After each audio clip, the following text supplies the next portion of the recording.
ஆதாரத்தை தாங்க. இதைத்தான் இப்போ கேட்டுக்கிறோம், காலையிலேருந்து கேட்குறோம். எல்லோரும் சேர்ந்தால் அப்படிங்கிறதுக்கும் எல்லை நீங்கள் சொன்னீங்களே அதுக்கும் இப்போ ஆதாரத்தை கேட்டுக்கிட்டே இருக்கும். ஆனால் எல்லை இங்கே வகுக்க வேணாம், அல்லாவுக்கு எல்லையே கிடையாது, எல்லையை வச்சு நீங்கள் முடிவு பண்ண தேவையில்லை, எவ்வளவு தெரிஞ்சாலும் எல்லைக்கு உட்பட்டா அல்லா வேற அடியார் வேற தான், எல்லைன்னு வரும்பொழுதே கடவுளாக இருக்க தகுதி இல்லைன்னு ஆகி போகுது. அது எந்த வழியுள்ளா இருக்கட்டும், எந்த நபியா இருக்கட்டும், நபிமார்களுக்கெல்லாம் தலைவராக இருக்கிற கண்மணி நாயகம் ஸல்லல்லாஹு அலைஹி வஸல்லம் அவங்களா இருக்கட்டும், எல்லை இருக்கிறதுன்னு முடிஞ்சாலே அவங்க கடவுளாக ஆக தகுதி இல்லைன்னு ஆகி போச்சு. அப்படி இருக்கும் பொழுது கடவுளாக ஆக்கினான்னு எப்படி வரும்? எப்படி கடவுளாக இருக்க முடியும்? எல்லை உள்ளவர் எப்படி கடவுளாக இருக்க முடியும்? எப்போ எல்லை வந்துருச்சு இறைவன் அல்லவங்க. அதனால் மிக தெளிவாக இருக்கிறது. இப்போ இன்னொன்று, இப்போ நம்ம ஜனாசா தொலையை பற்றி கேட்டோம்.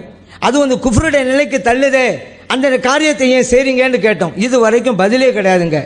அதே போல காபிரருக்கு சலாம் சொல்லலாம்ங்கிற அந்த கலாச்சாரத்தை கொண்டு போயிட்டு இருக்கீங்களே, எந்த கலாச்சாரத்தை பற்றி நோக்கி நீங்கள் போய்கிட்டே இருக்கிறீங்க அப்படின்னு கேட்டோம். அதுக்கும் இது வரைக்கும் பதிலே கிடையாது.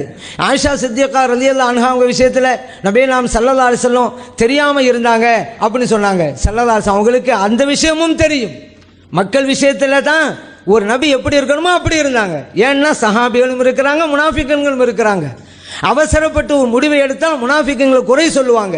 அது மட்டும் இல்லை, நபி நாம் ஸல்லல்லாஹு அலைஹி வஸல்லம் அவர்களுக்கு இருக்கிற மறைமுக ஞானம் தான் அமைதியாகவும் இருக்க வைத்தது. அது என்ன? ஆயிஷா சித்திகா ரலியல்லாஹு அன்ஹா அவர்களை புகழ்ந்து இறைவன் பல வசனங்களை இறக்கப் போகிறான் என்கின்ற ஞானம் நபிகள் நாயகம் ஸல்லல்லாஹு அலைஹி வஸல்லம் அவர்களுக்கு இருந்தது. அதனால தான் அவங்க பொறுமையாக இருந்தாங்க. அவங்க அமைதியாக இருந்தது கூட அவருடைய மறைமுக ஞானத்தை தான் அறிவுப்படுத்தது. அதுதான் இயற்கை. உலக நடைமுறையில் ஒரு பிரச்சனை வந்தால் ஒரு தலைவர், ஒரு சிந்தனையாளர், அறிஞர் அப்படித்தான் நடந்து கொள்ள வேண்டும்.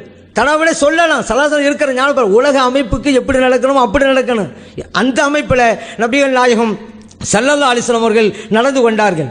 அதனால் ஏதாவது ஒரு ஆயத்தை ஓதிட்டாலே அது ஆதாரம் அப்படிங்கிற நிலைக்கு நம்ம வரவே தேவையில்லை. ஆதாரம் ஆகுவது அப்படின்னு சொன்னால் என்ன கருத்தை வைக்கிறோமோ அதுக்கு பொருத்தமான ஆயத்தை வைக்கணும், ஹதீஸை வைக்கணும். இப்போ நபி நாம் ஸல்லல்லாஹு அலைஹி வஸல்லம் அவர்கள் ஒரு சில விஷயங்களை எல்லாம் நம்மால் முடியாததெல்லாம் அறிவித்தார்கள். இங்கே தொலைவுக்கெல்லாம் அப்பாற்பட்டது, வானத்தில் உள்ளது தெரிகிறது, பன்னூற்றுக்கணக்கான மைலுக்கு அப்பா நடப்பது தெரிகிறது, பூமிக்குள்ளே நடப்பது தெரிகிறது. அதே போல் ஸல்லல்லாஹு சொன்னாங்கல்ல, 2 கபர்களுக்குள்ள அங்கே வேதை நடக்கும்போது சொன்னாங்கல்ல, ஒரு பேரித்த மரத்துடைய மட்டை எடுத்து 2ஆக உடைத்து அதில் ஊன்றினார்கள் அல்லவா, புகாரை பதிவு செய்யப்பட்டிருக்கு. நமக்கெல்லாம் மண்ணுக்கு கீழே நடக்க தெரியாது, நபி நாம் ஸல்லல்லாஹு அலைஹி வஸல்லம் தெரிகிறது.